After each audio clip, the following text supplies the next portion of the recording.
Hello from Valencia, Spain.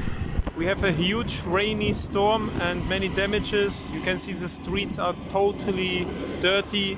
Many cars are just not get used.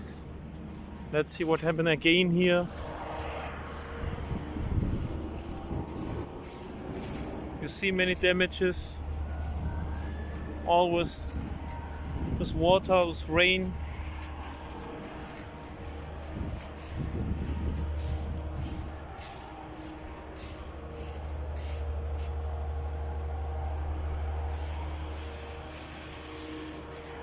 Near of IKEA,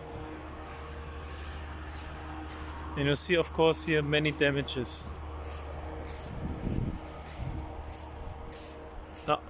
Two German cars, BMW and Audi, just like a play toy.